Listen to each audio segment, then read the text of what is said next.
Happy Friday, episode 80. You chaps, many cultures. Been to any good conferences lately? Of course, right now we're in this time we're probably not going to conferences, but there's a lot of virtual options and they've always been around. So we got us thinking about what makes a good conference. What do you look for when you go to a conference, and what you look for getting out of it, and what do you look for in contributing? That's what we'll talk about coming up now.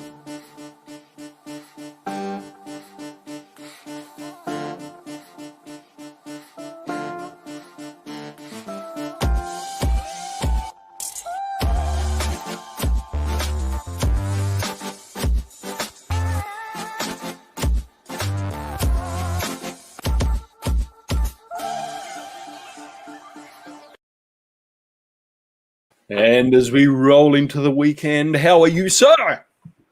I am excellent. Happy Friday to you, two chaps, many cultures. And today, in a little bit of a different format, we let's not only do this, let's also do that.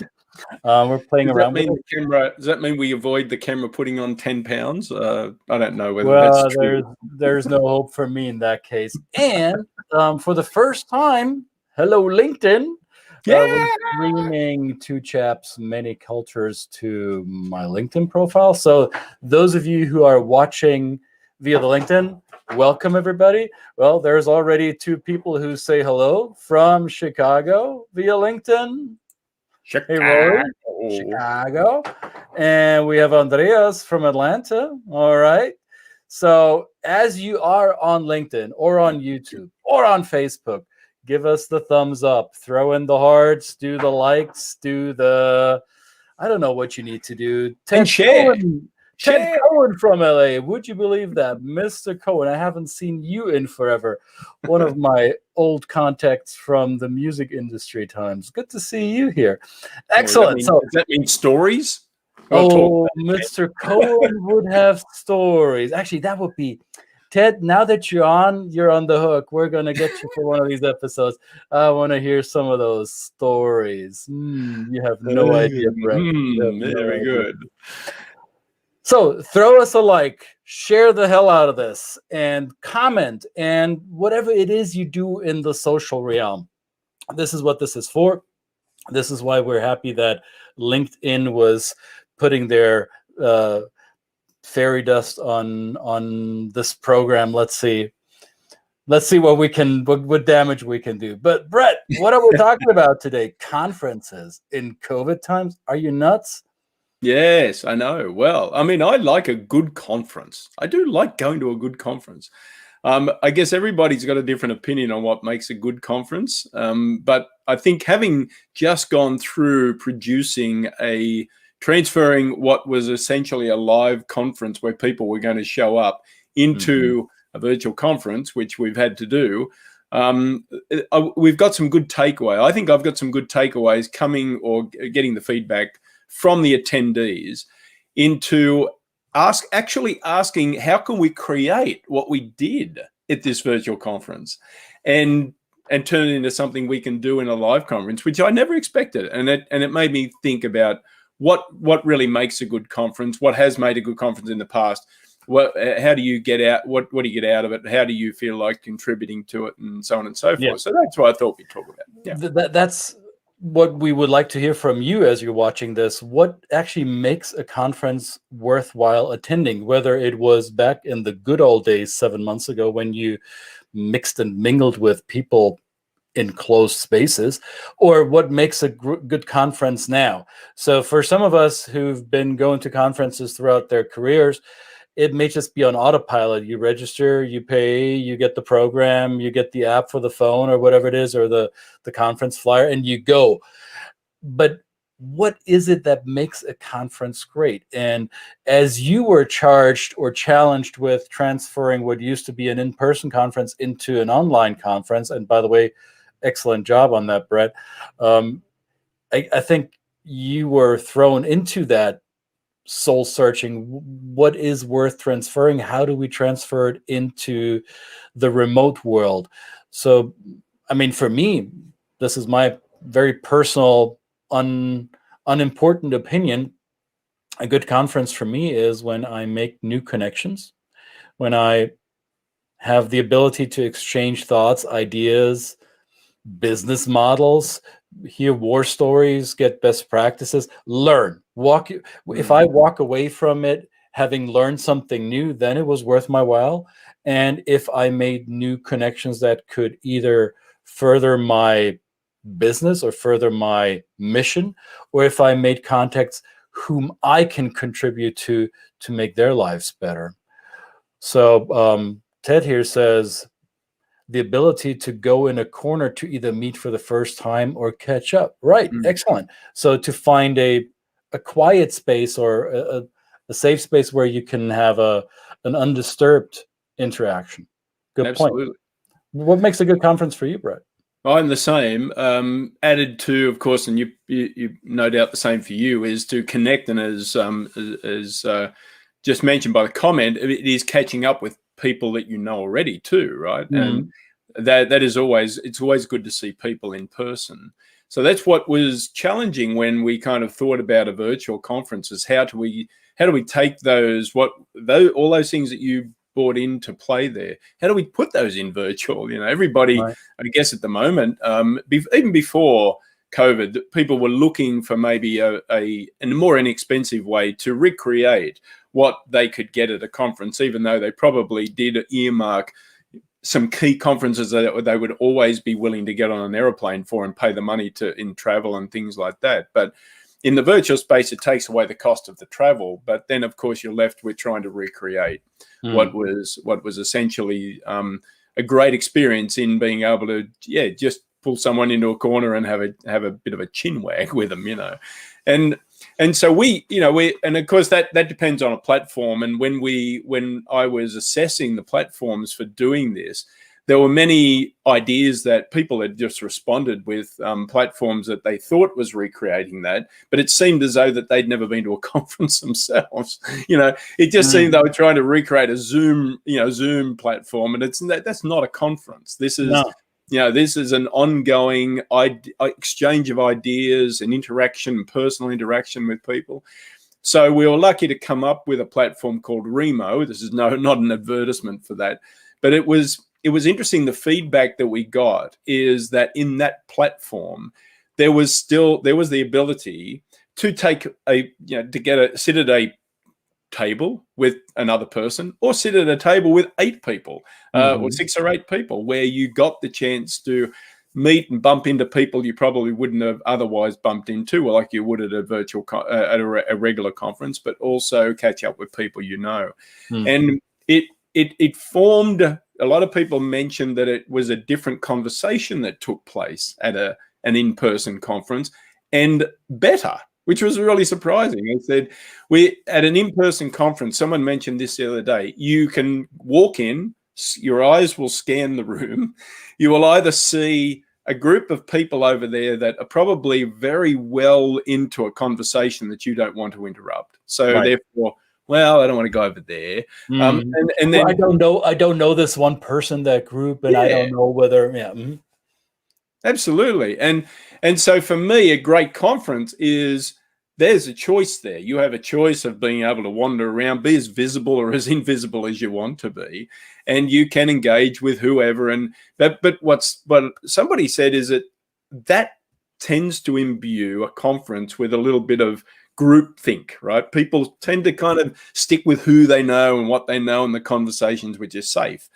In this virtual space that we created, strangely enough, there was a little bit more of an extension of the comfort zone, where you found yourself sitting at a table with people you didn't know, and there's always that difficult kind of extracting yourself from the conversation. So maybe you would sit there, and people were cognizant, because it was a video on a virtual table, people were cognizant of when somebody joined, that they immediately were aware that person had joined and brought them into the conversation. Right. You wouldn't stand there like a fifth wheel and waiting to budge in on an ongoing conversation. Everybody at the table would say, I see we have a new person to the group. Let's include you somehow. Yeah. It was more of a, I think, more of an intentional process. And I like Ted's comment here. Oops, Karen, we're going to get to you quick. Ted says the Bassomatic, and we're going to spin the wheel, spin a wheel to speed date isn't really for him. And this is, more seasoned conference goers will recognize that. A lot of the first time conference goers, and I was one of those too at some point, the spinning the wheel was really all that was about, collecting business cards, handing out as many as possible. But after a while, that gets a little bit old.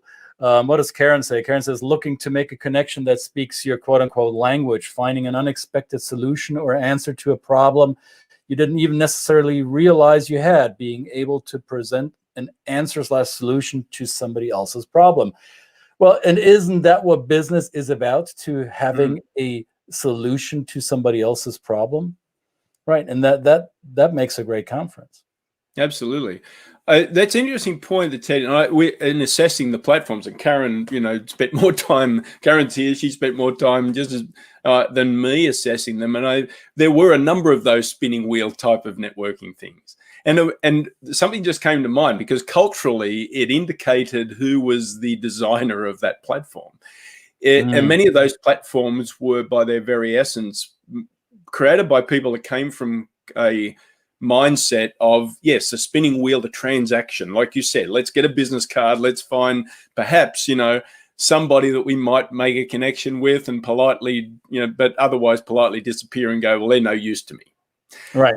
The platform we settled on was created and is managed by somebody from a culture that comes from a more collectivist culture, more a relationship-based culture. This just came to my mind when Ted mentioned that. So it's interesting how that even though people attended this conference from all around the world, there was still that kind of awareness, like, this was pretty clever. Whoever created this has come from a mindset that it's not just about the transaction. It's actually really about the relationship. And again, we keep looping back to this, right? So that may be one of the questions, that the answer to the question is, what makes a good conference? It is essentially the human need to connect, right? And even though you come from a culture that might be more transactional, but it is, I think the indicator is how deep and authentic and genuine were the connections that you made during the conference, right? Ted has another comment here. He had a person once say to him, I've been trying to meet you for a few years. You were always deep in conversation. So this could mean two things. I don't know exactly what Ted is referring to, but to me, that sounds like there's two possible scenarios. One, the person didn't dare approach Ted because Ted always appeared to be in deep conversation. That was a deterrent to that one person. Or maybe, and they were attracted to Ted because Ted appeared to be in a deep conversation, not just some random blah, blah, fluff, surface level, right? So having a deep, true connection is what makes you more desirable to connect with in a business or any context. Tasha says she thought the Remo format worked well. Excellent. Do you see this, Brett? There's comments coming in from Facebook, from LinkedIn, from YouTube. I love this. Karen is saying she's like we can see her. She's nodding her head in approval. And what does Ted says? So there is a need for inclusion. Yes, of course there's a need for inclusion. And how do you make this work in a real conference? In a real life conference, it's easy to retreat in your respective bubbles or your clique of people that you've been to the last conference with. In an online format where everybody is learning how to navigate through a virtual system, everybody has the same barrier of entry or the same kind of obstacle of belonging through the medium. A lot of the pre-sorting doesn't happen because the pre-sorting is pushed away with finding our way through the technology on the platform. And I think that is what made the virtual conference that Brett helped facilitate or put together, basically. I thought it was very valuable because I made interactions, I made connections with people that I probably would have not met during the real life format. Yeah. That's good. It was a good point. I like the idea about the there was a certain awareness of this is new for everybody, so everybody was kind of helping each other, and that made for a kind of an icebreaker that you don't normally, you know, people that are possibly not as skilled in the art of small talk, you know, in particularly from their cultural perspective, that was taken away because it was like, well, we're trying to work this out. Do you know how to do this camera thing? You know, Exactly. So that was kind of fun. It was a toy. It was like it was something we were playing with in the real space. So that begs the question, though, as we all are learning and becoming better at using these novel tools, and as platforms like Remo and others are probably becoming a little more feature rich, or they work out some of the kinks or respond to users' needs as we all are learning how to do this. As the novelty factor wears off, will we use them the same way we were in the real life format? I'm not quite sure yet. Yeah, that's a good question. So the other question then that you pointed to is the content, is the learning, is the what is delivered in a conference, and of course that. Well, you can just say the material can be the same no matter what. The offerings can be the same. They're delivered in different ways. So we need to be cognizant that just like the technology brings connection, it also can have the potential to separate us, because technological inclusion is a real thing now, especially if people have different access to technology. And so that has to be taken into account. Just because somebody has a really good internet connection doesn't mean other people do. So, and that's and I'm very grateful that Brett is doing this program with me, even though my internet connection is so lousy, and I'm barely hanging on here on a thin thread. But thanks for including me. But I'm being tongue in cheek about this. This is very much an issue, especially in countries like the US, where both of us are located, where you would think that broadband technology has reached mass market penetration, and it's nowhere near that, depending on where you live and what socioeconomic backgrounds you hail from. Your access to an online get-together, any type of online business interaction might be restricted due to your infrastructural challenges and access levels that you have. And the difference with this virtual is we recorded all the sessions.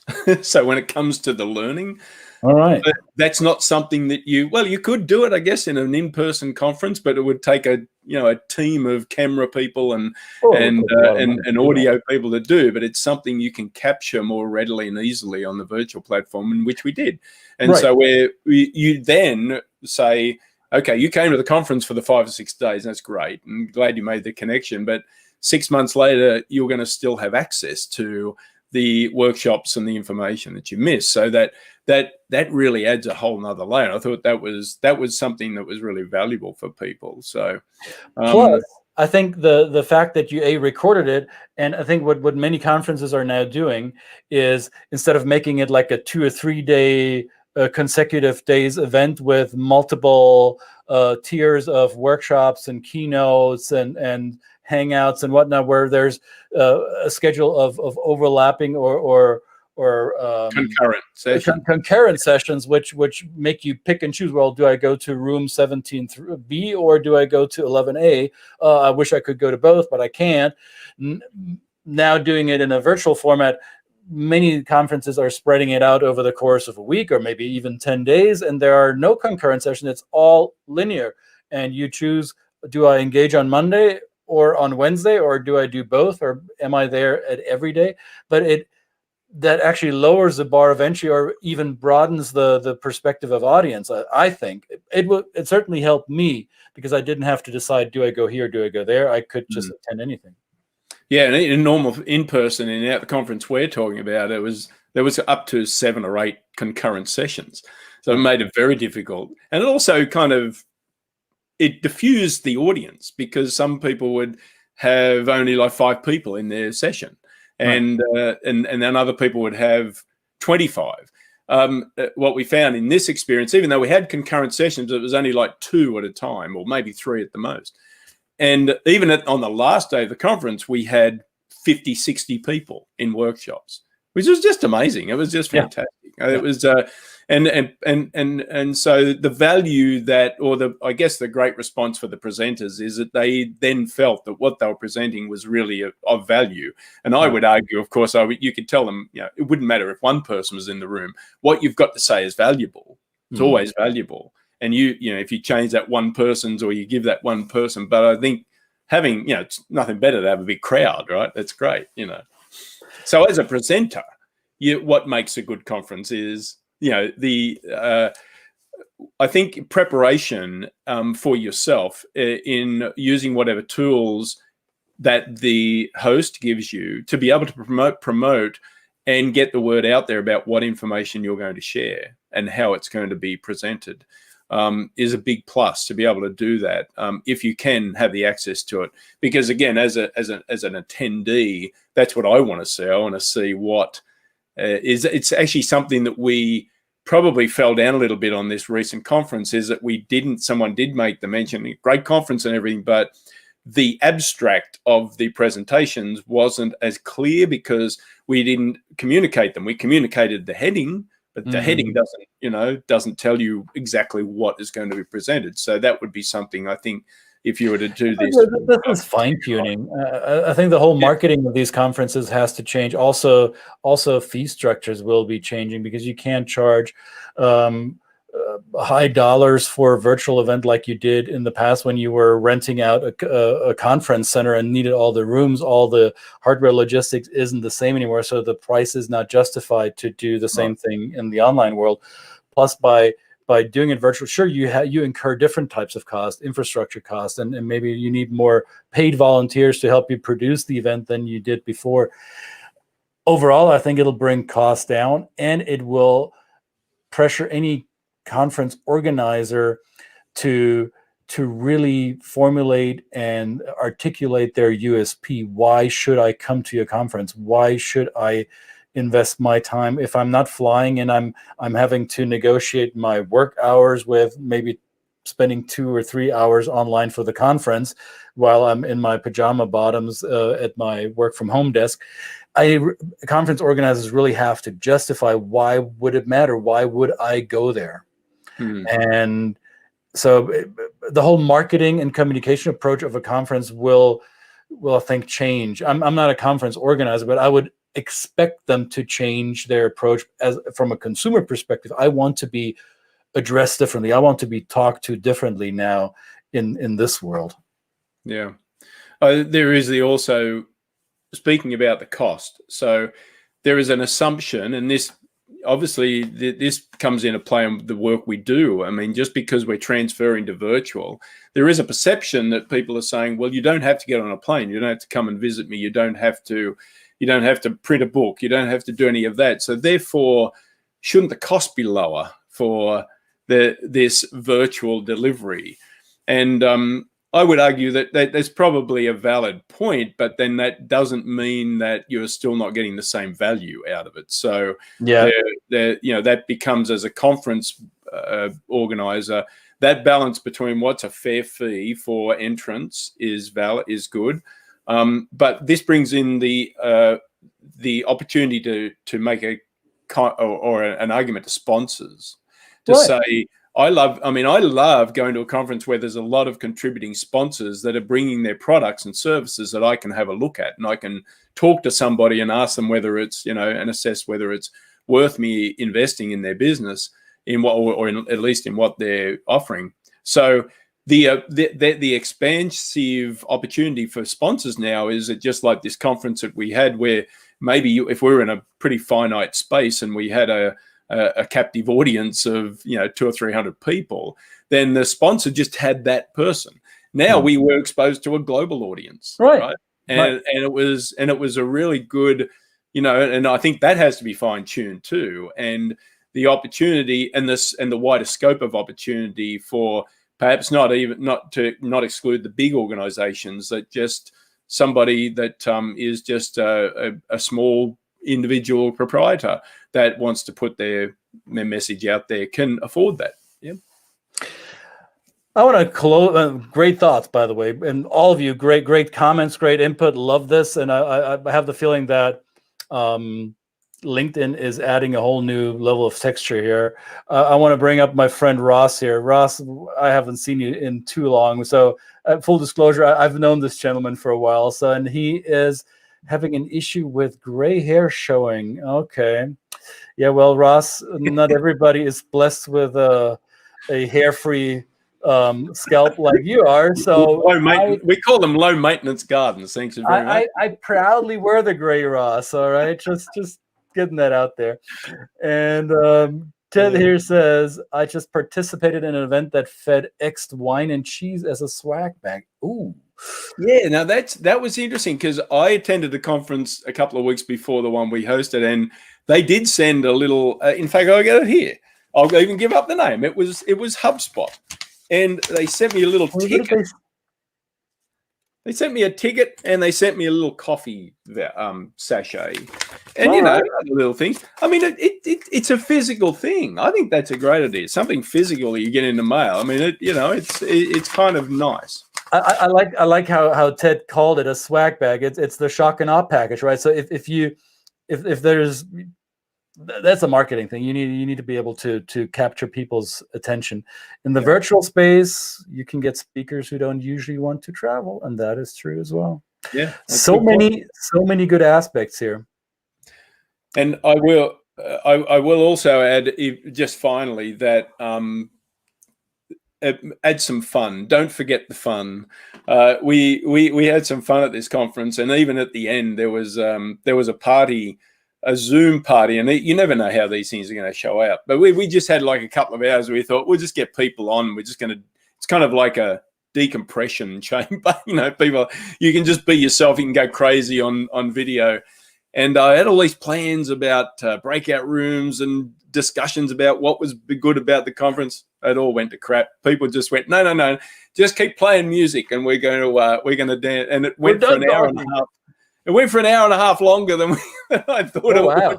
It was amazing. We'd set it for 2 hours. It went for 3.5 hours. And I just did not realize you could have as much fun on a Zoom call than we had at that time. It was just fun. So that's another reason I like conferences, the social side of it, the fun side of it, and that certainly was on display in this conference as well. So I think a lot of people enjoyed that. Yeah. So whatever you do, attend the conferences. It may be COVID times. It may be weird. But the good thing is you can go to the conference and you don't have to wear this. So it's all good.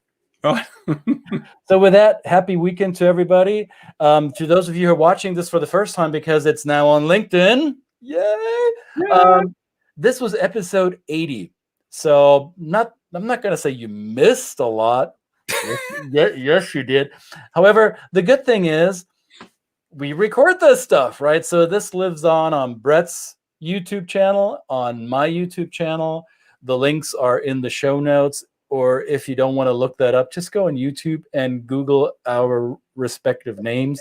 Subscribe to the channel if you like what you saw, so you'll never miss a thing. And we'll be back again, fresh with new ideas and maybe a guest or two on Monday. Absolutely. Have a fantastic weekend. Yo. Bye-bye.